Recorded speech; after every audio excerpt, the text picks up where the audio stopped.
អាវុធហត្ថរាជធានីភ្នំពេញឆ្មក់បង្ក្រាបក្មេងទំនើងបង្ហោះម៉ូតូលើផ្លូវសាធារណៈបាន6នាក់កាលពីវេលាម៉ោង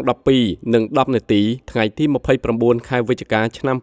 2025 កម្លាំងអាវុធហត្ថរាជធានីភ្នំពេញក្នុងមូលដ្ឋានខណ្ឌដង្កោបានធ្វើការឆ្មក់បង្ក្រាបក្រុមក្មេងទំនើងដែលតែងធ្វើសកម្មភាពបង្ហោះម៉ូតូនៅចំណុចក្បែរវត្តជាន់ឯកស្ថិតក្នុងភូមិជើងឯកសង្កាត់ជើងឯកខណ្ឌដង្កោរាជធានីភ្នំពេញនិងបានឃាត់ខ្លួនក្មេងទំនើង6នាក់ភ្លាមៗយកមកធ្វើការអប់រំធ្វើកិច្ចសន្យាបញ្ឈប់រាល់សកម្មភាពទំនើងដែលនាំឲ្យប៉ះពាល់ដល់ការសិក្សាបំផ្លាញទ្រព្យសម្បត្តិក៏ដូចជាកិត្តិយសគ្រួសារព្រមទាំងបង្កការភ័យខ្លាចដល់អ្នកជុំវិញបង្កភាពអនាធិបតេយ្យក្នុងសង្គមនិងដកហូតម៉ូតូ3គ្រឿងយកទៅរក្សាទុករយៈពេល3ខែនៅទីបញ្ជាការកងរាជអាវុធហត្ថរាជធានីភ្នំពេញតាមបទបញ្ជាដ៏ម៉ឺងម៉ាត់របស់សម្ដេចមហាបវរធិបតីហ៊ុនម៉ាណែតនាយករដ្ឋមន្ត្រីនៃព្រះរាជាណាចក្រកម្ពុជាដែលធ្លាប់មានប្រសាសន៍កន្លងមកពាក់ព័ន្ធនឹងក្មេងទំនើងត្រូវអនុវត្តគ្រប់វិធានការឲ្យបានតឹងរ៉ឹងបំផុតទាំងវិធានការរដ្ឋបាលនិងវិធានការច្បាប់ពិសេសក្មេងទំនើងបង្ហោះម៉ូតូនៅតាមដងផ្លូវសាធារណៈត្រូវឃាត់ម៉ូតូរក្សាទុករយៈពេល3ខែ